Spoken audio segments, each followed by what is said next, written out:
민족의 형태로 드러나게 되었습니다. 신명기 7장 7절로 8절, 제가 7절 읽고 여러분 8절 읽어주세요.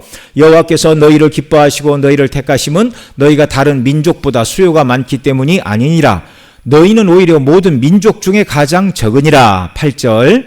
여호와께서 다만 너희를 사랑하심으로 말미암아 또는 너희의 조상들에게 하신 맹세를 지키려 하심으로 말미암아 자기의 권능의 손으로 너희를 인도하여 내시되 너희를 그 종되었던 집에서 애굽 왕 바로의 손에서 속량하셨나니. 예, 출애굽한 이유는 그들을 민족 단위의 교회로, 하나님을 섬기는 교회로 부르시기 위함입니다. 그러나 가족의 형태를 띄었고 민족의 형태를 띄었을 뿐만 아니라 이제 그 많은 민족으로 하여금 하나의 국가의 형태를 띠도록 국가 형태를 띤 교회로 부르셨어요. 출애굽기 19장 6절 같이 읽습니다. 너희가 내게 대하여 제사장 나라가 되며 거룩한 백성이 되리라. 너는 이 말을 이스라엘 자손에게 전할지니라. 아멘. 제사장 나라, 거룩한 백성, 그 나라의 백성이라 그런 말이죠.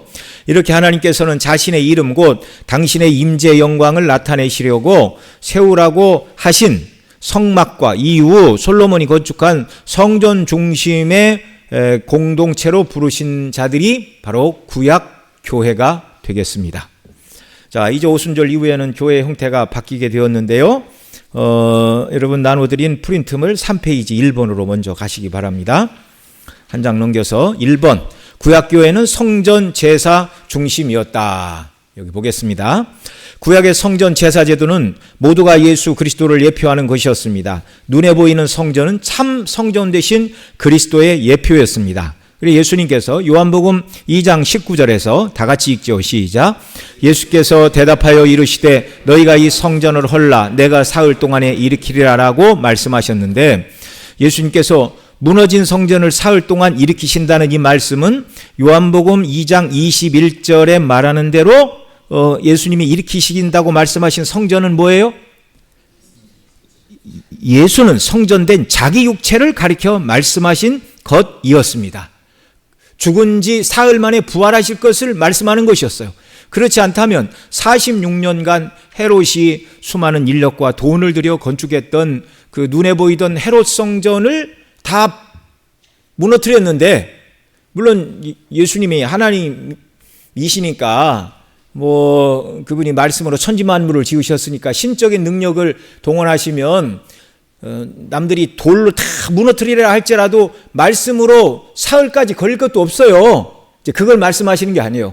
예수님이 말씀하신 너희가 이 성전을 헐라 내가 사흘 만에 일으키리라 말씀하신 것은 그 다음 22절이 말씀하는 대로 제자들이 나중에 깨달았어요. 예수님이 죽고 부활하고 승천하시고 성령을 받자 깨달았어요. 그때 사흘 만에 일으키신다고 말씀하신 성전이 돌로 된 성전이 아니라 무엇인 줄 알았다고요? 죽은 자 가운데서 살아나신 후에야 제자들이 이 말씀하신 것을 기억하고 성경과 예수께서 하신 말씀을 믿었다. 성전된 자기 육체를 가리켜 너희가 이 성전을 헌다 할지라도 내가 사흘 만에 일으키리라. 우리가 출애굽기 공부하면서 구약의 성막과 성전은 참 성전이신 그리스도의 예표이고 모형이었다는 걸 여러 번 우리가 말씀을 상고했습니다. 성전에서 드려졌던 모든 희생제물은 세상죄를 지고 가시는 우리의 대속의 제물이 되실 예수님의 예표였습니다. 자, 성전 자체도 예수님을 예표하고 성전에서 드려졌던 희생제물도 누구를 예표한다고요? 예수님을 예표합니다. 이 사실을 히브리서 10장 11절 14절 한 절씩 읽죠. 제가 먼저 읽겠습니다. 이 뜻을 따라 예수 그리스도의 몸을 단번에 들이심으로 말미암아 우리가 거룩함을 얻었노라.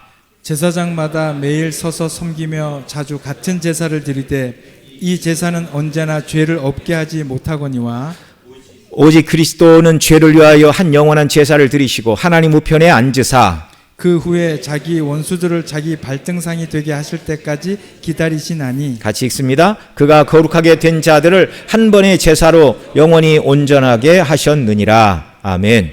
여기 10절에서 죄가 하나도 없으신 예수님께서 그 몸을 단번에 이 뜻을 따라 예수 그리스도의 몸을 단번에 들이심으로 우리가 거룩함을 입었노라. 구약의 성전이 참 성전이신 예수님의 예표였고 구약의 성전에서 드려졌던 모든 희생 제물이 바로 그리스도께서 드리실 몸에 대한 예표, 그러니까 예수님이 참 속죄 대속의 제물이다 그 말이죠. 그리고 12절에서는 그 몸을 제물 삼아 제사를 드린 예수님이 누구라고요? 제사장이라고요. 오직 그리스도는 죄를 위하여 영원한 제사를 드리시고, 그러니까 예수님이 성전이시고 동시에 제물이시고 동시에 대제사장이셨습니다. 10절에서는 한 번의 제사로 영원히 우리를 거룩하게 하신 완전한 제사. 그래서 예수님이 십자가에 죽으시고 부활하신 이후에는 눈에 보이는 성전에 나갈 필요가 없어요. 그래서 다 하나님 무너뜨리신 거예요. 만약에 그 성전이 꼭 필요하면 2000년이 지났는데 아직도 저 회교의 황금 도움 이렇게 씌워가지고 만약에 2000년 동안 정말 성전, 눈에 보이는 성전 제사가 하나님 기뻐하시는 참된 성전이라면 그걸 왜 회복하지 못하게 하시겠어요? 정말 성전은 예수 그리스도이고 그리스도 안에서 구원받은 저와 여러분이 또한 성전인 줄을 믿으시기 바랍니다. 이게 교회예요, 이게. 예. 자, 그 다음에 이제 다시 2페이지 앞쪽으로 가셔서, 자, 오순절 이후에는 교회의 형태가 바뀌게 되었습니다. 할례와 성전 제사 제도 중심의 혈통적인 유대인 중심에서 예수 그리스도께서 오셔서 새 언약을 제자들과 맺으시고 또 십자가에서 흘리신 피로써 새 언약을 성취해 주셨어요. 마태복음 26장 28절 같이 읽겠습니다. 이것은 죄사함을 얻게 하려고 많은 사람을 위하여 흘리는 바 나의 피 곧 언약의 피니라. 이제 이방인들도 예수님을 믿음으로 하나님의 백성으로 접붙임을 받게 되었습니다. 이 사실을 사도 바울은 에베소 2장 19절에서 그러므로 이제부터 너희는 누구가 아니라고요? 외인도 아니고 나그네도 아니고 또 오직 성도들과 동일한 시민이요 하나님의 권속이라고 말씀하고 있습니다. 예. 이제 그리스도 밖에 있던 이방인이었던 에베소 사람들이 예수님 믿음으로 말미암아 그리스도의 십자가로 인하여 유대인과 이방인 사이에 막힌 담이 허물어졌어요. 유대인하고 이방인을 구분하고 있던 이 담을 예수님이 허무셨어요. 뭘로? 십자가의 죽으심으로. 예.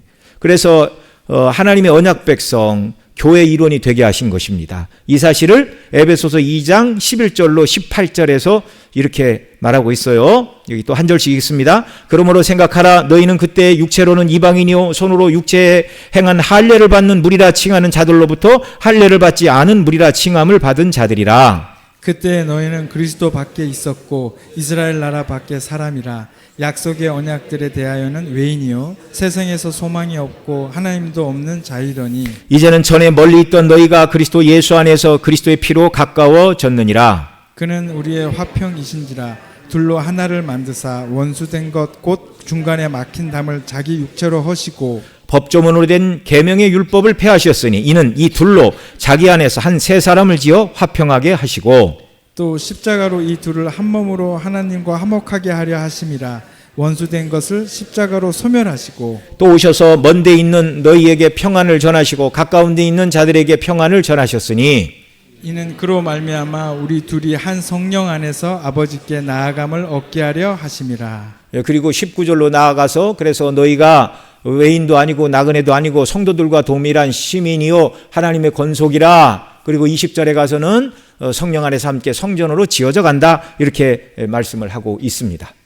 자, 그러니까 구약 시대에는 언약 백성들이 할례를 받고 성전 중심의 교회였다면 예수님이 오셔서 구속을 이루신 다음에는 이방인들에게 할례를 행하고 성전 중심의 구약교회로 편입시키는 게 아니고 예수님이 오셔서 참 성전이신 예수님이 오셨고 참 제물이신 예수님이 오셨고 참 제사장이신 예수님이 오셔서 완전한 속죄를 드리셨기 때문에 구약교회의 모습이 더 이상 유지될 필요가 있어요? 없어요? 없어요. 그래서 그리스도께서 유대인과 이방인 사이에 막힌 담을 십자가의 허심으로 말미암아 모든 유대인들을 유대인의 자리에서 끌어내셨습니다. 그리고 이방인들을 이방인들의 자리에서 끌어내셨어요. 십자가로 말미암아. 그래서 이방인들을 할례를 주고 성전 중심의 유대인을 만들어서 한 교회를 만드신 것도 아니고 여기 유대인들로 하여금 이제 완전히 이방인처럼 만들어서 교회를 세우신 것도 아니고 이방인을 그리스도의 피로 구원하여 그리스도인 되게 하시고 유대인들도 더 이상 성전 중심의 민족 중심의 율법 중심의 사상이 아니라 예수님 안에서 완전히 이루어진 속죄 안에서 그들도 역시 예수님의 대속의 피로 말미암아 그리스도인 되게 하시고 이들로 교회를 만드신 거예요. 그러니까 뭐 교회의 원류는 유대교다, 뭐 구약이다 이렇게 얘기를 하면 안 되는 겁니다. 오직 예수님 안에서 하나님은 한 교회를 꿈꾸셨어요. 자, 3페이지 밑으로 가셔서 2번 봅니다. 그러나 오순절 이후에는 이제 장소가 중요하지 않고 구약 시대는 성전에서 예배를 드렸어야 했어요, 교회들이. 그러나 오순절 이후에는 장소가 중요하지 않고 또 예배의 방식이 중요해졌습니다. 성전 중심의 제사가 아니라 예배 드리는 방식이 이제 달라졌어요. 예수님께서는 성전에서의 제사와 예배가 아니라 영과 진리로 예배하는 시대, 곧 예배의 방식이 바뀌는 때가 올 것을 요한복음 4장 21절로 24절에서 이렇게 말씀하셨습니다. 21절부터 같이 읽죠. 시작. 예수께서 이르시되 내 말을 믿으라. 이 산에서도 말고 예루살렘에서도 말고 너희가 아버지께 예배할 때가 이르리라.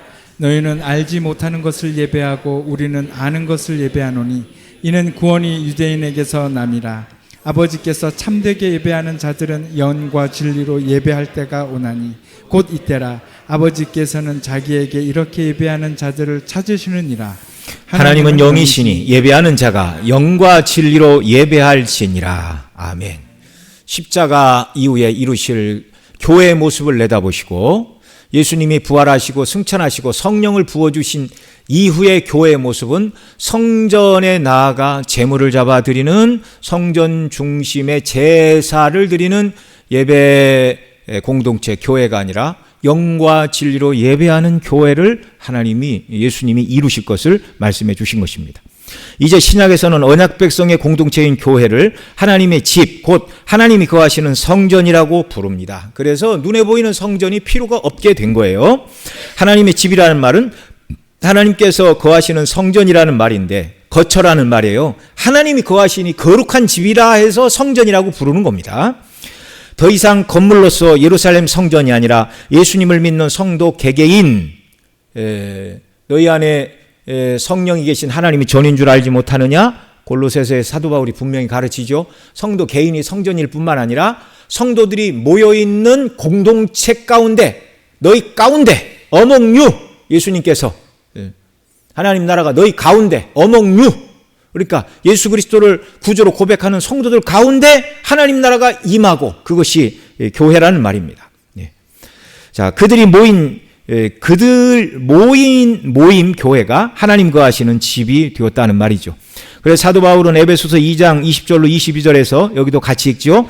너희는 사도들과 선지자들의 터 위에 세우심을 입은 자라. 그리스도 예수께서 친히 모퉁이 돌이 되셨느니라. 그 안에서 건물마다 서로 연결하여 주 안에서 성전이 되어가고 너희도 성령 안에서 하나님이 거하실 처소가 되기 위하여 그리스도 예수 안에서 함께 지어져 가느니라. 아멘. 한 2주 전에 이 본문 가지고 말씀을 드린 바가 있습니다. 사도들과 선지자들의 터, 복음이고 더 좁은 터는 그리스도 예수, 모퉁이 돌 되신 예수 그리스도, 그분의 십자가로 말미암아 교회가 탄생하였습니다. 그 안에서 건물마다 서로 연결하여 주 안에서 성전이 되어가고, 우리가 성전을 산돌이신 예수님께 나와 우리도 예수님과 함께 연합하여 하나님 거하시는 집으로 지어져 가는 것입니다. 한 성전을 이루는 자들입니다. 디모데전서 3장 15절에서는 만일 내가 지체하면 너로 하여금 하나님의 집에서 어떻게 행하여야 할지를 알게 하려 함이니 이 집은 살아계신 하나님의 교회요 진리의 기둥과 터니라 말씀하였는데, 여기서 하나님의 교회를 하나님께서 거하시는 하나님의 집이라 부르고 있습니다. 구약에서는 성전에 임하셨던 하나님께서 예수 그리스도 안에서 구속하신 성도들 안에, 성도들의 모임인 교회 가운데 이제 거하신다는 말씀이죠. 하나님을 보신 영광스러운 하나님의 집으로서 성도 개개인과 성도들 모두가 자부심을 갖고 살아야 됩니다. 그러니까 하나님을 모신 자들로서 세상을 닮을 수는 없어요. 믿지 않는 세상 사람들을 닮아갈 수는 없어요. 하나님을 모시고 있는데, 성령을 모시고 있는데. 그래서 교회로 부르심을 받은 성도들, 그래 너희 값으로 산 것이 되었으니 너희 것이 아니고 값으로 산 것이 되었다. 하나님께 너희 몸을 하나님께 영광을 돌리라. 그런 얘기도 하고, 또 영지주의에 빠져서 영과 육은 상관이 없고 육체로 짓는 죄는 영과 상관이 없다 말하면서 음란히 행하는 그들에게 너희 몸을 어떻게 창기와 합하겠느냐 이렇게 말하면서 거룩하고 구별된 성도 개개인, 그런 성도들이 모인 거룩한 공동체가 되어야 할 것을 말씀해 주신 것입니다. 저와 여러분, 예수님을 믿는 저와 여러분 심령 속에는 성령이 내주하고 계심을 믿으시기 바랍니다. 하나님과 함께하는 자들이에요. 그리고 하나님, 성령을 모신 자들, 하나님을 모신 자들이 함께 모였으니 성도들이 모이면 더 뜨거워야 돼요. 장작불을 붙여놓으면 더 뜨겁고 석탄불을 붙여놓으면 더 뜨거워지듯이, 불이 활활 타오르듯이 성령을 모신 성도들이 모이면 더 하나님의 영광을 받으시고 더 거룩해지고 정말 하나님의 이름이 높이 드러나야 한다는 것, 이걸 우리가 기억을 해야 됩니다. 그러니까 교회만큼 이 땅에 중요한 공동체도 없고 공간도 없는 것입니다. 5페이지, 하나님께서 창세전에 택하신 자들을 회심을 통하여 언약관계로 부르실 때 그들 마음속에 대속의 은혜를 부어주십니다. 동시에 동일한 부르심과 회심을 통하여 택한 백성들을 하나님을 모신 교회의 일원이 되게 하시는 거예요. 그러니까 이거 각각 그리스도인 되는 거하고 교회로 부르는 거하고 각각이 아니에요. 그리스도인으로 먼저 부르고 그 다음 교회 일원으로 부르고 그런 게 아니에요. 예수님 믿고 구원받은 사람 모두가 동시에 교회 일원으로 부르심을 받은 것입니다. 자, 이렇게 하나님께서 회심을 통하여 구원하시어 자녀를 삼으실 뿐만 아니라 동시에 교회 일원이 되게 하셨어요. 이 말은 하나님의 자녀됨 따로, 교회 일원이 되는 일 따로가 아니라 동전의 양면처럼, 동전이 하나인데 얼굴이 두 개인 것처럼 회심 사건을 통하여 죄사함의 은혜로 구속함을 받는 성도가 곧 교회의 일원이라는 말입니다. 이것은 그리스도와 연합이 교회의 본질이라는 것을 말씀하는 거예요. 구원받은 성도, 그들이 바로 교회입니다. 예수 그리스도를 구주로 고백하는 자들을 성령께서 그리스도에게 접붙이심으로 그리스도와 연합하여 그리스도의 한 몸을 이루게 하세요. 그리스도의 몸이 뭐예요? 교회예요, 교회. 고린도전서 12장에서 분명히 말하죠. 예수님은 교회의 머리이시고 또 모든 성도들은 그 몸을 구성하는 몸된 지체들입니다. 내일 이 부분에 대해서는 좀 더 자세하게 우리가 공부를 할 것입니다. 자, 이것을 로마서 11장 17절로 22절에서 이렇게 가르칩니다. 한 절씩 읽겠습니다. 또한 가지 얼마가 꺾이었는데 돌 감람나무인 너희가 그들 중에 접붙임이 되어 참 감람나무 뿌리의 진액을 함께 받는 자가 되었은즉 그 가지들을 향하여 자랑하지 말라. 자랑할지라도 내가 뿌리를 보존하는 것이 아니요 뿌리가 너를 보존하는 것이니라. 그러면 내 말이 가지들이 꺾인 것은 나로 접붙임을 받게 하려 함이라 하리니 옳도다. 그들은 믿지 아니함으로 꺾이고 너는 믿음으로 섰느니라. 높은 마음을 품지 말고 도리어 두려워하라. 하나님이 원 가지들도 아끼지 아니하셨은즉 너희도 아끼지 아니하시리라. 그러므로 하나님의 인자하심과 준엄하심을 보라. 넘어지는 자들에게는 준엄하심이 있으니 너희가 만일 하나님의 인자하심에 머물러 있으면 그 인자가 너희에게 있으리라. 그렇지 않으면 너도 찍히는 바 되리라. 그들도 믿지 아니하는데 머무르지 아니하면 접붙임을 받으리니 이는 그들을 접붙이실 능력이 하나님께 있음이라.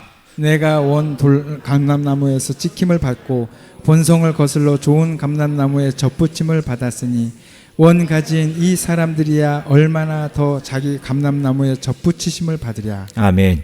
자, 예수님을 믿음으로 그리스도의 몸된 교회의 일원이 된 자들을 성도라고 부르는데, 자, 우리가 예수님을 믿음으로 성령 안에서 그리스도에게 접붙임을 받아서 그리스도와 연합한 한 몸이 되었다는 걸 로마서 11장은 말했고요.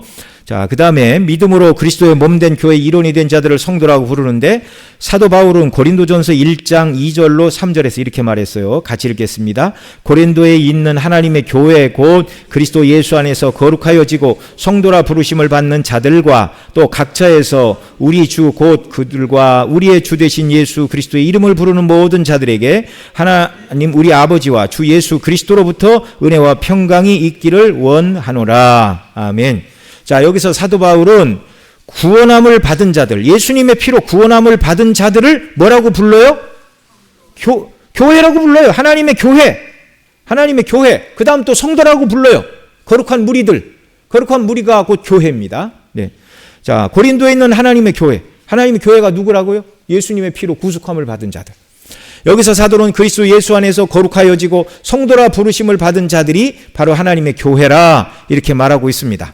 신약에서 교회라는 말은 헬라어로 에클레시아인데 구약 히브리어로는 카할이라는 말이에요. 둘 다 특별한 목적을 위해 보다 큰 조직에서부터 불러내진 사람들의 모임이라는 뜻입니다. 네. 불러내진 사람들. 네. 즉 교회는 복음 전파를 통해서 세상에서 불러내지고 또한 예수 그리스도를 믿고 순종함으로 하나님을 예배하고 섬기도록 함께 불러내진 사람들. 언약 공동체, 이게 바로 교회입니다. 언약 공동체인데 처음부터 언약 공동체가 아니라 세상에 속했던 자들을 불러내셨어요. 예수님의 피로. 교회고 세상에서 부르심을 받은 자들을 교회라고 부르는데 또한 성도라고 부릅니다. 로마서 1장 7절에서는 노마에서 하나님의 사랑하심을 받고 성도로 부르심을 받은 자들에게 교회를 부를 때 성도다 또 이렇게 불러요. 에베소 1장 1절에서 하나님의 뜻으로 말미암아 그리스도 예수 된 사도 바울은 에베소에 있는 성도들과 우리 앞서 고린도 전서 1장 2절 말씀도 마찬가지였잖아요. 고린도에 있는 하나님의 교회라고 부르고 그리스도 예수 안에서 거룩하여지고 성도라 부르심을 받은 자들, 교회를 그 성도라고 부른다는 거. 자, 어떻게 교회가 성도로 부르심을 받게 되었는가? 그것은 바로 에베소 5장 25절 26절 말씀이 잘 설명하고 있어요. 같이 읽겠습니다.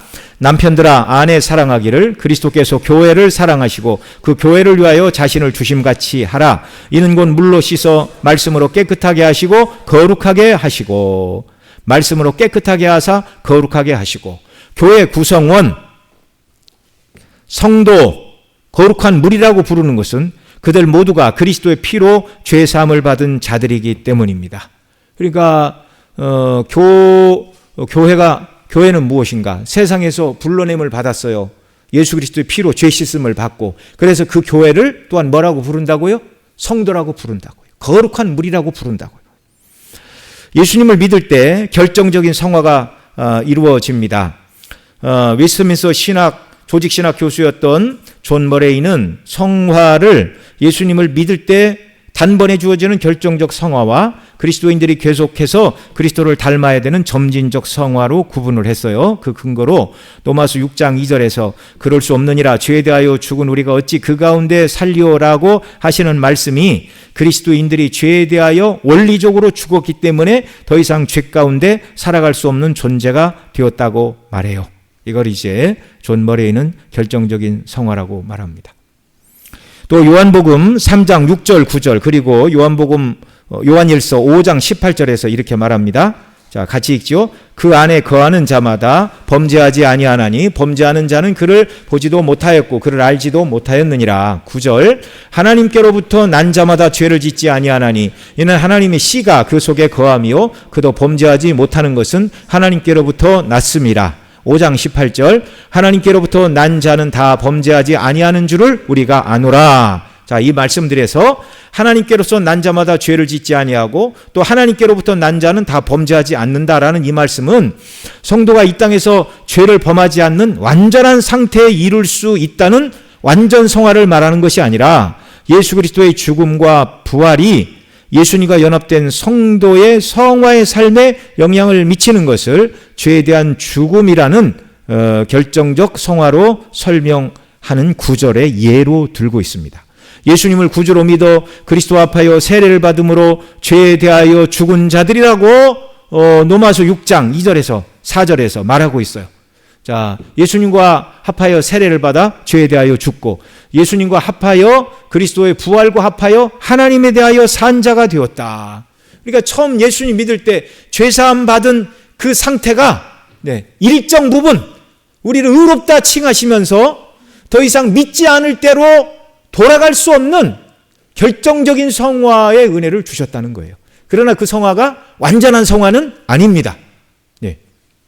그래서 예수님의 온전한 모습인 그 온전한 성화를 이루기 위하여 그리스도인들이 하나님의 말씀과 기도로 점점 거룩해져 가는 성화의 삶을 살아야 되는 거예요. 그러나 거듭난 그리스도인들이 정말 거듭났다면 완전히 믿지 않는 세상 사람들처럼 그렇게 완전히 죄를 밥 먹듯이 죄를 짓고 죄를 지어도 두려움을 느끼지 않고 그런 상태로는 살 수 없다는 말입니다.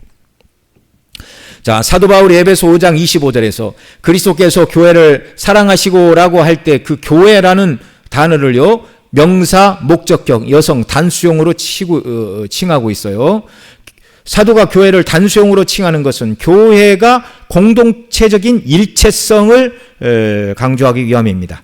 그리스도께서 성도에게 주신 거룩함은 주님의 신부라는 공동체적인 정체성을 지닌 교회를 위한 것이고 교회와 교통하도록 성령님에 의해서 부르심을 받은 개인 신자들을 위한 것입니다. 그래서 개개인 신자들은 교회와 연합할 때 복음에 담긴 구원의 복을 경험하게 되고 그리스도를 닮은 거룩한 성도 곧 하나님을 모신 처소로 지어져 가게 되는 것입니다.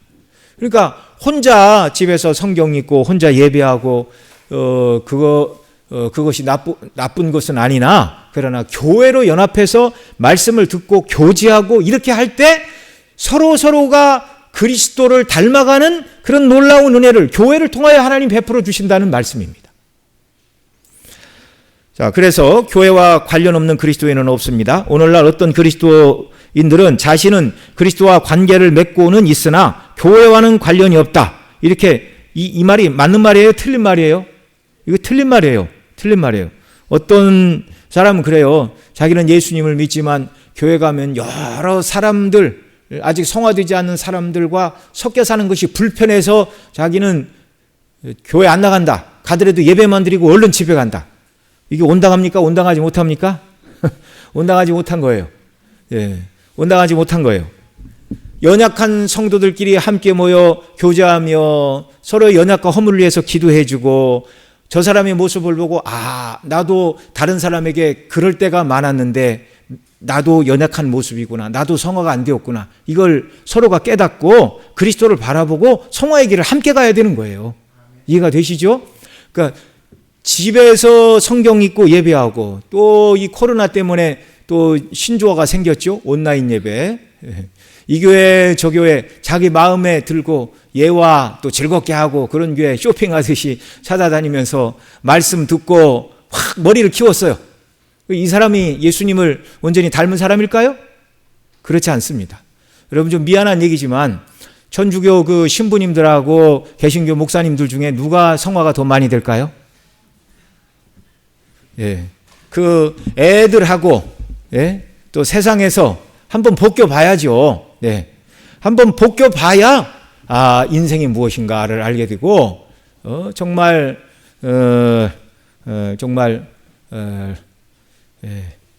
제가 저 남의 저기 노마교 폄훼할 생각은 없지만 기독교 개신교 목사님들이 훨씬 정말 성화를 이룰 수밖에 없는 환경과 여건 안에 거하고 있다. 그렇게만 말씀을 드릴게요. 제가 어느 누구보다 성화가 되었다. 그렇게 말하는 건 좀 그렇고 훨씬 더 성화를 이룰 수 있는 조건이 교회 안에서 하나님이 우리를 성화를 이루도록 부르셨다는 거 이걸 우리가 꼭 기억을 해야 됩니다. 연합해서 하나님의 거하시는 집으로 우리가 함께 지어져 가야 돼요. 혼자는 안 되는 거예요. 혼자는 안 되는 거예요. 자, 교회와 관련 없는 그리스도인은 없습니다. 자, 여기 조금 읽었죠? 자, 그들은 교회를 떠나거나 교회 회원의 책임을 이행하지 못해도 그리스도인으로서 자신은 전혀 문제가 없다고 생각하는 사람이 있어요. 그런 견해대로 하면 그리스도인 됨과 교회 회원됨은 별개입니까? 별개가 아닙니까? 이렇게 보면 별개예요. 그러나 별개로 부르시지 않으셨어요. 성경은 한 개인이 복음을 듣고 회심하여 그리스도인이 되는 것이 바로 교회의 일원이 되는 것이라고 가르칩니다. 사도행전 2장 41절에서 이렇게 말해요. 같이 읽죠. 그 말을 받은 사람들은 세례를 받음에 이날에 신도의 수가 3천이나 더하더라. 이날에 수가 3천이나 더하더라 해서 누구의 수가 3천이나 더했다는 말이죠? 예. 교회 회원의 수가 3천이나 더했다는 거예요. 그러니까 성경은 누가 예수님 믿어 구원받은 그리스도인이 되었는데 아직 교회 회원은 아니다. 그런 얘기가 없어요. 예수님 믿고 구원받으면 동시에 교회 회원으로 구원받은 것입니다. 각 개인은 복음을 듣고 예수님 믿음으로 그리스도인이 되는 동시에 같은 방법으로 교회의 일원이 되는 것입니다. 성경은 그리스도인 되는 것이 바로 교회 회원이 되는 것이라 말씀하고 있어요. 그러니 무교의 주의자들, 곧 교회 출석하지 않아도 성경대로 믿고 살면 된다고 말하는 주장은 성경에 근거가 없는 허무한 주장이에요. 터가 없는 주장이에요. 어느 누구라도 교회에서 전하는 복음을 듣고 그리스도인이 되었다면 하나님이 거하시는 성전으로 함께 지어져 가야 되는 것입니다. 그래서 바울 사도가 에베소서 2장 20절로 22절에서 한 번 더 읽죠. 너희는 사도들과 선지자들의 터 위에 세우심을 입은 자라 그리스도 예수께서 친히 모퉁이 뜰이 되셨느니라. 그의 안에서 건물마다 서로 연결하여 주 안에서 성전이 되어가고 너희도 성령 안에서 하나님이 거하실 초소가 되기 위하여 그리스도 예수 안에서 함께 지어져 가느니라. 이렇게 말씀하신 대로 그리스도인이라면 어느 누구도 예외 없이 모두 교회의 일원이 되는 것입니다. 21절에 말하는 대로 그 안에서 건물마다 서로 연결하여 주 안에서 성전이 되어 가야 하고 22절 말씀처럼 성령 안에서 하나님이 거하실 초소가 되기 위하여 그리스도 예수 안에서 함께 지어져 가야 하는 것입니다. 그래서요, 홀로 있는 그리스도인은 있을 수가 없는 것입니다. 예. 뭐 숨은 그리스도인, 뭐 그런 말이 성경적으로 용납이 됩니까? 안 됩니까? 안 되는 말이에요. 안 되는 말이에요.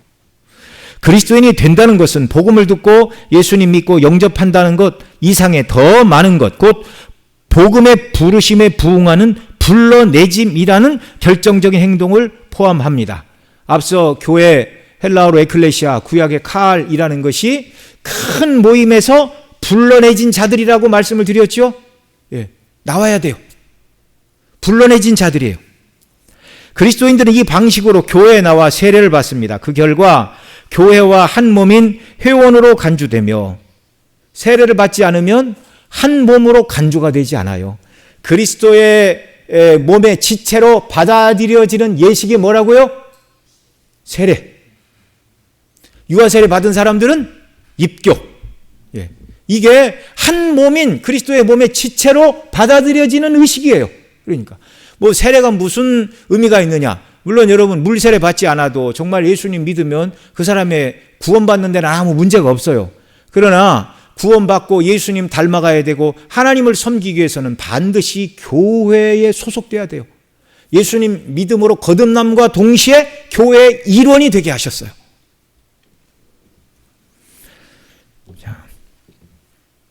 그래서 이 땅에서 홀로 있는 그리스도인은 있을 수가 없는 것입니다. 성경은 한 분 하나님께서 성령님을 통하여 성도들을 한 몸, 곧 그리스도의 몸을 구성하는 하나의 몸인 교회의 지체들로 부르셨다고 말씀하고 있어요. 그 몸된 교회를 섬기라고 초대교회는 사도와 선지자들, 오늘날은 목사와 교사들을 주시어서 성도들을 온전케 하며 봉사일을 하게 하며 그리스도의 몸을 세우게 하신다 말씀하고 있습니다. 이 사실을 에베소 4장 3절로 12절에서 이렇게 말씀하고 있어요. 같이 읽죠. 한 절씩 읽죠. 시작. 평안에 매는 줄로 성령이 하나 되게 하신 것을 힘써 지키라. 몸이 하나여 성령도 부르심을 받았느니라. 주도 한 분이시요 믿음도 하나요 세례도 하나요. 하나님도 한 분이시니 곧 만유의 아버지시라. 만유 위에 계시고 만유를 통일하시고 만유 가운데 계시도다. 우리 각 사람에게 그리스도의 선물의 분량대로 은혜를 주셨나니 그러므로 이르기를 그가 위로 올라가실 때 사로잡혔던 자들을 사로잡으시고 사람들에게 선물을 주셨다 하였도다. 올라가셨다 하였은즉 땅 아래 낮은 곳으로 내리셨던 것이 아니면 무엇이냐? 내리셨던 그가 곧 모든 하늘 위에 오르신 자니 이는 만물을 충만하게 하려 하심이라. 그가 어떤 사람은 사도로, 또 어떤 사람은 선지자로, 어떤 사람은 복음 전하는 자로, 어떤 사람은 목사와 교사로 주셨으니 이는 성도를 온전하게 하여 봉사일을 하게 하며 그리스도의 몸을 세우려 하심이라. 아멘. 여기 4절에서 몸이 하나요 성령도 한 분이시니 이와 같이 너희가 부르심의 한 소망 안에서 부르심을 받았다고 말할 때 몸이 하나요 말할 때 이 몸은 어떤 몸을 말해요?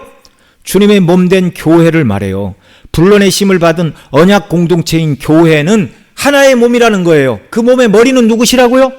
그리스도시라고요. 그리스도, 예수 그리스도. 특별히 그 머리라고 말할 때의 그 머리의 핵심은 사람으로 굳이 말하면 뇌를 말하는 겁니다. 뇌를. 생각하고 판단하고 명령하는 거. 예. 자, 그 교회를 섬기라고 11절에서는 어떤 사람은 목사와 교사, 물론 초대교회는 사도와 선지자, 복음 전하는 자들을 주셨어요. 그러나 이 시대는 목사와 교사들의 시대입니다. 여기서 말하는 교사는 성경 박사들, 오늘 얘기하면 신학 교수들을 말하는 거예요. 예. 자, 그 다음 4번 지체로 연합해야 되는 교회. 어떤 사람들은 나는 정말 예수님을 구주로 믿고 그분의 가르치심을 삶 속에 실천하는 보편교회, 보이지 않는 교회, 무형교회에 속한 자이니 굳이 눈에 보이는 교회인 유형교회에 참석할 필요가 없다고 말하는 사람들이 있어요. 그러나 보편교회, 무형교회는 하나님의 전지적 관점에서 교회를 표현하기 위한 신학적 구성 개념입니다. 웨스트민스터 신앙고백서 25장 1항에 무형교회에 대하여 이렇게 가르치고 있어요. 같이 읽죠. 시작. 보편적 혹은 우주적 교회는 무형적인데 그 교회의 머리 되시는 그리스도를 중심으로 그 아래에 하나로 지금까지 모여들었고 지금도 모여들고 있으며 장차 모여들 택함받은 모든 사람들로 구성된다. 이 교회는 그리스도의 신부이며 몸이며 만물 안에서 만물을 충만하게 하시는 이의 충만이니라. 하나님께서는 이 교회를 아세요. 이 교회의 회원, 처음 회원 아담부터 마지막 회원이 우리는 누군지 모르나 하나님은 다 아시고 창세전에 구원하시기로 작정하신 모든 자들이 다 이 교회의 회원이고 결국 하나님께서는 한 사람도 빠뜨리시지 않고 시간 속에서 구원하시되 바로 무엇을 통해서요? 유형교회를 통해서 구원 사역을 하나님이 이루어 가십니다. 그러니 보편교회, 무형교회가 따로 있고 유형교회가 따로 있는 것이 아닙니다. 물론 유형교회 안에는 참된 신앙 고백을 하지 않는 자들이 포함되어 있을 수가 있어요. 그러나 모든 보편교회, 곧 무형교회 성도들은 진실로 거듭난 하나님의 백성들, 모든 시대의 백성들, 구약의 아브라함, 다윗, 신약의 사도 바울 다 포함해서 보편교회 성도라고 말하죠. 이 성도는 반드시 어디를 통해서 복음을 들었어요? 유형교회를 통하여 복음을 듣고 거듭나 하나님의 자녀가 되었고요. 본인이 인지하지 못할지라도 동시에 그 복음을 전한 자와 함께 불러내심을 받은 주님의 몸된 교회의 지체가 되는 것입니다. 보편교회, 보이지 않는 무형교회를 보이는 교회인 유형교로부터 분리하려는 자들에 대하여 존 머레이는 이렇게 말했어요. 보이지 않는 교회에 대한 개념이 드러난 구절들에서는 마치 보이지 않는 교회가 실제하는 것처럼 보인다. 그러나 그 경우에도 보이는 교회와 별개로 분리된 채 보이지 않는 독립체로서의 이 교회라는 개념은 명확히 드러나지 않는다. 신약 성경 안에 존재하는 교회는 결코 보이지 않는 독립체로 나타나지 않는다. 따라서 결코 교회를 불가시성이라는 정의로 한정 지을 수 없다. 이렇게 말했습니다. 자, 보편교회, 보이지 않는 교회 또는 무형교회는 유형교회, 보이는 교회와는 별개가 아닙니다. 그러니 나는 예수님을 믿어 보편교회에 소속되어 있다고 말하면서 주일 예배나 성례 그리고 교회 지도자들에게 성경에서 부여하신 권위에 복종하는 것, 또 교회 권징을 따르지 않는 것, 예배에 참석하지 않고 성례를 참여하지 않고 또 교회 권위에 복종하지 않고 권징을 따르지 않는 것, 나는 보편교회에 속한 성도인이 눈에 보이는 유형교회에 예배에 참석하거나 성례에 참석하거나 권위에 복종하거나 권징을 따를 필요 없다. 이렇게 말하는 건 잘못되었다. 그런 말입니다. 잘못되었다. 예수님을 믿음과 동시에 교회의 일원으로 부름을 받는 것이죠. 믿는 자들이 성령으로 그리스도와 연합하여 한 몸이 되므로 믿는 자들 서로 간에 사귐이 성립하는 것입니다. 그리스도 안에서 한 몸이 되어 서로 지체가 됩니다. 그래서 예수님을 믿는 자들을 교회의 한 몸 된 지체라고 부르는데, 예수님 믿는 자들이 교회의 지체가 되는 것은 선택사항이 아니라 예수님을 믿음으로 구원받은 하나님의 자녀들 모두가 바로 그리스도의 몸인 교회를 이룬다는 말입니다. 하나님께서는 교회를 통하여 택한 백성들을 구원하시고 교회를 통하여 개인 신자들에게 은혜를 주십니다. 자, 꼭 기억하세요. 교회를 통하여 택한 백성을 구원하시고 은혜를 어디를 통해서 주신다고요? 교회를 통해서 주신다고요. 그러니 교회 목회자의 목회 지도를 받는 것과 교회의 권징과 교회 질서를 지키고 교회를 세우기 위한 덕세움은 선택의 문제가 아니라는 말입니다. 교회 권징과 질서를 따르고 또한 교회를 세우기 위한 덕세움으로 예수님을 믿는 성도들 모두는 교회의 책임 있는 일원이 되어야 한다는 말입니다. 코로나로 인하여 시작된 온라인 예배라는 새로운 신조어가 근래에 생겨났는데, 코로나 종식 후에 몸이 아프고 거동이 불편한 분들의 경우에는 예배를 아예 못 드리는 것보다 영상으로라도 예배를 드리는 게 그게 좋지요. 그러나 나올 수 있음에도 불구하고 계속 이렇게 영상 예배만으로 만족한다라는 것은 교회론적인 입장에서 볼 때 합당한 모습은 아니라는 걸 우리가 기억을 해야 됩니다. 하나님의 말씀을 듣고 함께 멀리 떨어져 있어도 몸이 불편한 분들 경우에는 유익한 일이에요. 그러나 일평생을 온라인 예배만 드리고 성도의 교제와 교회 행사에 교회에서 행하는 성례에 참여하지 못하고 또한 복음을 증거하며 하나님 나라를 함께 세워가는 몸된 교회의 일원으로 참여하지 못하는 것은 너무나 큰 손해예요. 너무나 큰 손해. 저와 여러분 모델을 주님의 몸된 교회를 세우는 자로 부르셨어요. 교회를 세운다. 예, 이게 이제 덕을 세운다 그렇게 말합니다. 이제 내일 이 부분에 대해서는 좀 더 잘 말씀을 세분해서 드리겠지만, 주님의 몸된 교회를 세우는 거예요. 교회를 교회되게 세우기 위하여 덕을 세우는 자들로 저와 여러분 모두가 부르심을 받았다는 말입니다. 예. 자, 이것이 주께서 주신 참 교회의 모습입니다. 오늘은 교회의 본질과 원론을 공부하는 시간이라 좀 이제 딱딱하게 좀 느껴지는 부분이 없지 않아 있을 수 있는데요. 내일은 구체적으로 이 교회 회원들이 해야 될 역할과 사명이 무엇인가를 우리가 더 공부를 하도록 그렇게 하겠습니다. 성도들 서로는요, 그리스도의 몸된 지체인이 연합해야 하는 자들이다. 이걸 우리가 꼭 기억을 해야 돼요. 예. 이 연합의 핵심은 그리스도 안에서 연합이에요. 자, 성도들이 연합해야 되는데 무엇 안에서 연합해야 된다고요? 그리스도 안에서, 예수 그리스도의 십자가의 대속의 은혜와 사랑 안에서 연합. 우리 교회는 그런 게 하나도 없어요. 예를 들어서 어느 고등학교 출신 큰 교회는 그런 거 하면 됩니까? 안 됩니까? 안 돼요. 어느 지역 출신 수천 명 모이면 어디 고향이 어디인 사람 모여라. 교회에서 그런 얘기하면 돼요? 안 돼요? 안 되는 거예요. 안 되는 거예요. 네. 어느 학교 출신, 또 어느 지역 출신, 군대 해병대 나온 사람 모여라. 그렇게 하면 안 되는 거예요. 예, 예. 있을 수가 없는 일이에요. 예, 예.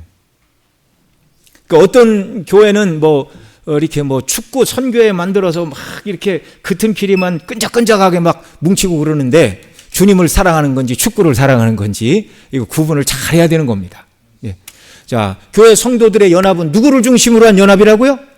예수 그리스도를 연합으로, 십자가의 대속의 사랑, 그거 하나 가지고 성도들이 뭉쳐야 돼요. 그러니까 성도가 두 사람 뭉치면 누구를 중심으로 뭉친 거라고요? 예수님 중심으로. 그러니까 성도가 모여서 교제를 하면 그리스도의 은혜를 중심으로 대화를 나누고 이렇게 해야지, 성도들이 모였는데 예수님 얘기는 안 하고 다 세상 얘기만 하고 흩어지면 이건 교회가 아닌 거예요. 예. 그래서 교회로 모일 때마다 우리는 기도해야 되고 말씀을 늘 생각해야 되고, 또 연약한 성도들이 하나님의 말씀 안에서 믿음으로 세워지는 일들을 위해서 우리가 서로 간에 관심을 갖는 그런 일들이 있어야 됩니다. 자, 예수님 안에서의 연합이요, 성령의 감동 안에서의 연합입니다. 우리가 늘 성령의 인도하심을 구하면서 모든 일을 해야 돼요. 그래서 구역으로 모일 때, 주일학교로 모일 때, 전도회로 모일 때마다 미리 기도해야 돼요. 그리스도 안에서 성령 충만한 모임이 되고 하나님이 기뻐하시고 하나님께 영광을 돌리는 모임이 되는 은혜를 달라고 회원 모두가 기도하고 함께 모여 하나님 기뻐하시는 일들을 감당해 나가야 하는 것입니다. 교회로 부르셨으니까 그런 거예요. 자, 거기 학습 문제 몇 개 좀 보겠습니다. 예수님을 믿고 구원받아 하나님의 자녀 곧 하나님의 가족이 된 모든 자들을 일컬어서 무슨 교회라고 부른다고요? 보편교회. 다른 말로는 보이지 않는 교회, 우주적 교회, 무형교회. 그러면 이 교회에 속한 자들은 누구인가? 부분적으로 맞는 말의 세모표, 정답의 동그라미 표를 한번 해보십시오. 구약의 모세의 지도를 따랐던 광야교회는 교회입니까? 교회가 아닙니까? 교회죠. 그러나 이거 동그라미예요? 세모예요? 세모. 2번. 신약 사도시대에 살았던 성도들. 세모. 오늘 이 땅에서 예수님을 믿어 구원받은 자들. 세모. 모든 시대와 모든 지역을 초월하여 지구상에 존재했던 예수 그리스도를 구주로 고백한 모든 교인들. 동그라미. 이게 보편교회입니다. 이게 보편교회. 그래서 우리가 앞서 살펴봤지만 맨 처음에 교회는 어떤 형태를 띄었다고요?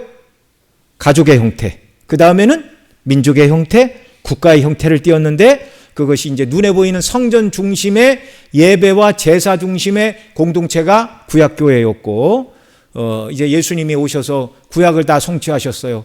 예수님 자체가 성전이셨고 그분이 대제사장이셨고 그분이 제물 되었다는 걸 앞서 다 살펴봤습니다. 그래서 그 예수님을 믿는 저와 여러분이 이 시대는 교회예요. 성령을 모신 전 성도 개개인이 교회이고 그 성도들이 모여 연합해서 함께 하나님의 집으로 지어져 가야 되는 교회로 부름을 받았어요. 예수님 믿어 구원받은 자들 모두가 이 교회에 소속된 멤버로 부르심을 받았습니다. 그러니까 홀로 있는 그리스도인이라는 말은 성립이 된다고요? 안 된다고요? 안 된다고요. 그래서 어떤 분은 그래요. 참 내가 어느 교회를 나갔었는데 존경할 만한 분이 없어갖고 내가 그 교회를 안 나가고 이 교회로 왔다고. 그런 얘기하는 사람이 저는 제일 무서워요. 얼마 안 가서 참 목사님도 존경할 만한 부분이 없어서 다른 교회로 가겠습니다. 그 소리 안 하겠어요? 네. 여러분, 우리는 성화의 단계에 있어요. 성화의 단계. 교회로 부르셨다는 말은 내가 다른 사람보다 예수님 믿은 지 얼마 안 된 사람보다 내가 조금 더 성화되었을 수도 있고 또 나보다 오래 예수님 믿고 그리스도를 바라본 사람보다 성화가 조금 뒤처질 수도 있어요. 그런 사람들이 하나님이 거하시는 성전으로 점점 지어져 가는 거예요.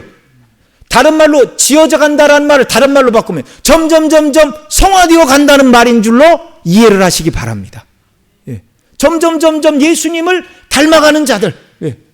과거에는 하루에 1분밖에 예수님 생각 안 했다면 1년 지나서 2분 예수님 생각하고 3년 지나서 3분 생각하고 아이고 언제 먹든지 마시든지 무엇을 하든지 하나님의 영광을 위하여 살고 범사에 항상 기뻐하고 쉬지 말고 기도하라고 그랬는데 어느 틈에나 그렇게 말씀대로 그 사람이 변화될 것인가? 여러분 그러나 점점 변화되는 것에 소망이 있는 줄 믿으시기 바랍니다. 그러다 어느 날 쑥쑥 자라는 은혜를 우리에게 주시는 거예요. 2번 봅니다. 믿는 사람들은 세상 어느 곳에나 있기 때문에 모두 함께 한 곳에 모이는 것은 불가능한 일입니다. 믿는 성도들이 세상 어느 곳에 있기 때문에. 그래서 작은 단위의 어떤 교회로 모여요? 지역교회 또는 개별교회로 모입니다. 또 지교회라고도 부릅니다. 지역교회 또는 지교회. 네. 서울에 있는 교인들을 한자리로 다 불러 모을 만한 공간이 있어요? 없어요. 예루살렘 교회도 각각 집에서 모였어요. 집에서 사도들이 이렇게 돌아가면서. 그 하루에 3,000명이나 믿는 자가 도했는데 그 시대에 그런 건물이 없어요. 예. 이 시대 크게 지니까 3,000명 동시에 들어가서 예배 드리고 그러지. 예. 그러니까 12사도가 너무 바빴어요. 예루살렘에서 모였지만 각각 이렇게 구역을 정해서 이렇게 서로 관리하는 양떼들이 다 있어요. 집집마다 이렇게 다니면서. 네. 이 세상의 신자들 곧 하나님의 자녀들은 보편교회 교인들이며 동시에 어떤 교회? 지역교회 또는 개별교회 교인으로 출석하며 예배드리고 신앙생활을 하는 것입니다. 자, 지역교회는 다른 말로 어떤 교회라고 부른다고요? 개별교회는 이 세상의 모든 하나님의 가족들로 이루어진 보편교회의 한 지체입니다.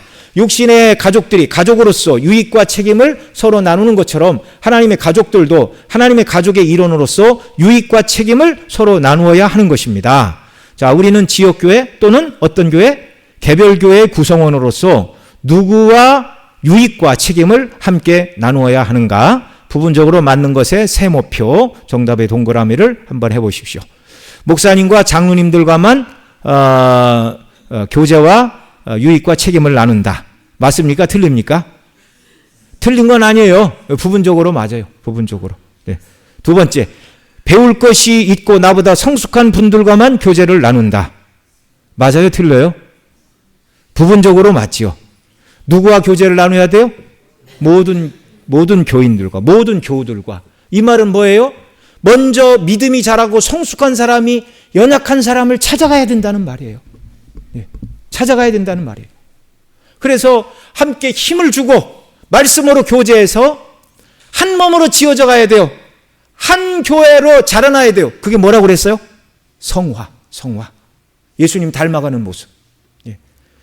예수님을 서로가 닮아가는 교회로 견고히 세워가는 것을 교회를 세운다. 다른 말로 덕을 세운다. 이렇게 말하는 것입니다.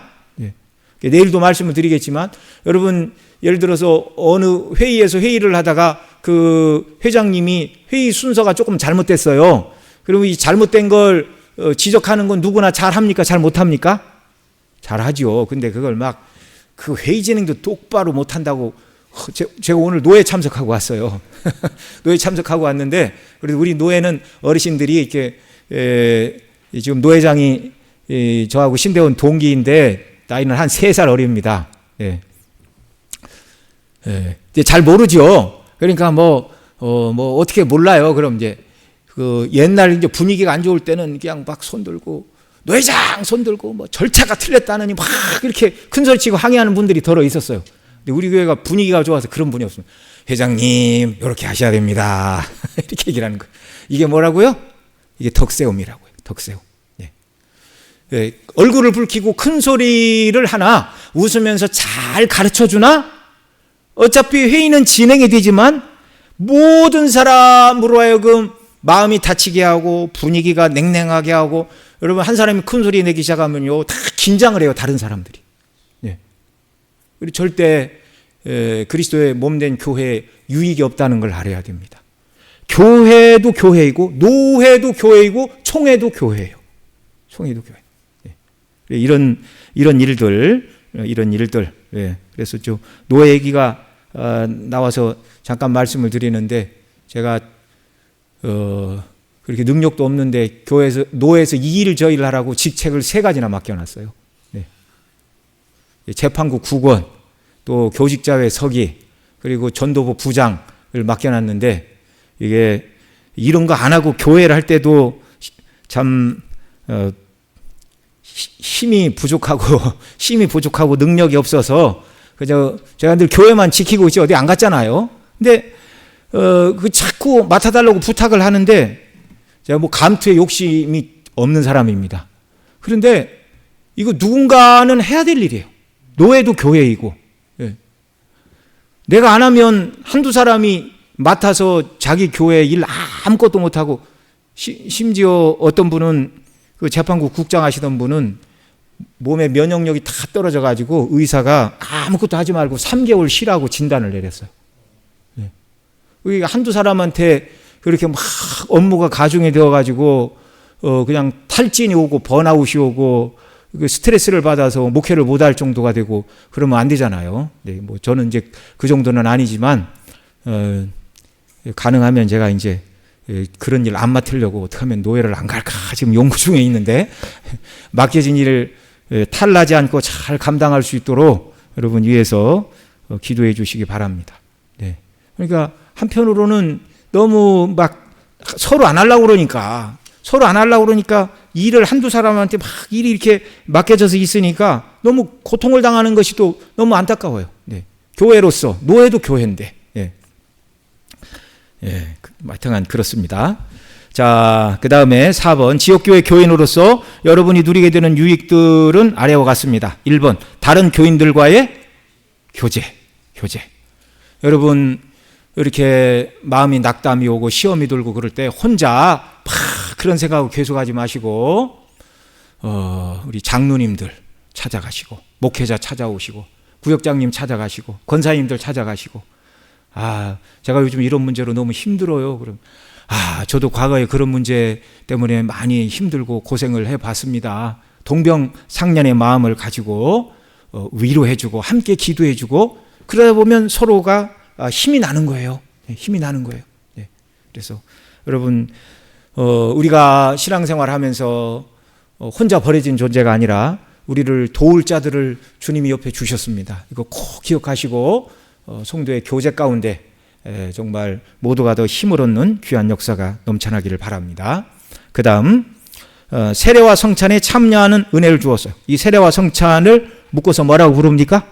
성례라고 불러요. 성례. 세례와 성찬에 참여하는 은혜를 우리에게 주셨어요. 그 다음에 예배에 참여하여 하나님께 무엇을 돌리고 영광을 돌리고 또 하나님의 무엇을 공부하도록 말씀을 공부하도록 유익을 누리는 자들로 부르셨습니다. 또한 주님을 위한 섬기기 위한 훈련과 봉사입니다. 주님을 섬기기 위하여 우리가 훈련도 하고 훈련받아서 이제 봉사의 직임을 잘 감당하는 이런 역사들이 있기를 바랍니다. 자, 이 내용들 중에서 내가 더 힘써야 될 부분은 무엇인가? 부족한 부분은 무엇인가? 믿음이 먼저 자란 사람들은 그저 나의 가족이 별 문제가 없다고 그냥 유유자적하며 신앙생활하지 않았는가? 힘들어하고 연약한 지체들을 내가 위해서 좀 더 기도하고 따뜻한 위로의 말 한마디라도 건네고 그들과 교제하며 그들을 함께 그리스도 안에서 세워가야 되겠다라는 마음의 도전과 결심을 하시는 역사가 있기를 바랍니다. 또 힘들고 마음이 어려우신 분들은 하나님 나를 버리셨나 그렇게 낙망하지 말고 목사를 찾아오시고 장로님들을 찾아오시고 권사님들을 찾아가셔서 함께 교제를 나누는 귀한 역사가 있기를 바랍니다. 집사님들을 찾아서 함께 교제하는 역사가 우리에게 있어야 되겠습니다. 지체로 연합하는 교회, 성도의 교제를 코이노니아 그렇게 말하죠. 헬라어로 코이노니아, 공동체, 규합, 함께함 뭐 이런 말인데요. 연대와 연결이라는 말이기도 해요. 지속적이고 풍요로운 계속적인 관계를 말하는 것입니다. 예수 그리스도를 믿는 사람들의 협동하는 모임이 바로 교제, 코이노니아인 것입니다. 정말 이런 교회로 저와 여러분 모두가 더 세워져 가야 되겠습니다. 우리 찬송 드리고 우리 말씀 붙들고 함께 기도하도록 하겠습니다. 찬송가 385장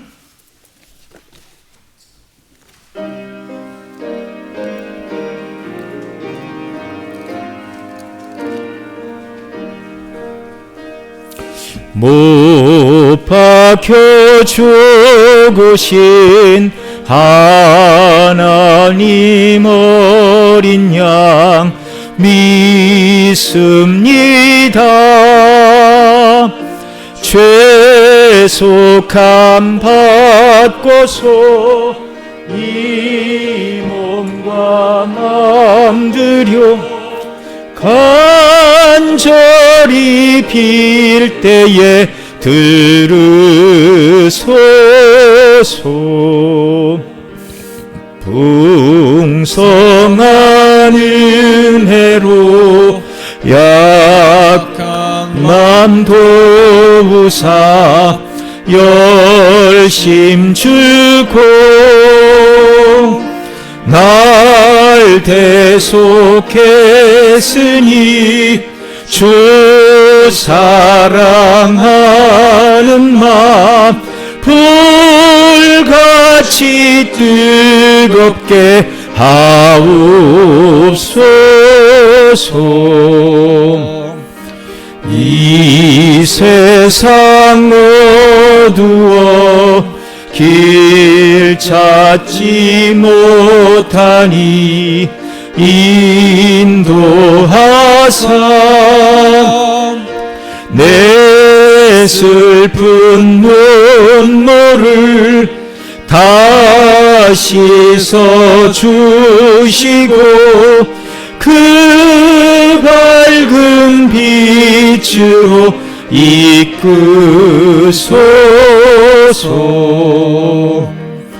내 생명 꿈같이 이 세상 떠날 때 부르시고 사랑을 베푸사 평안케 하시며 영생을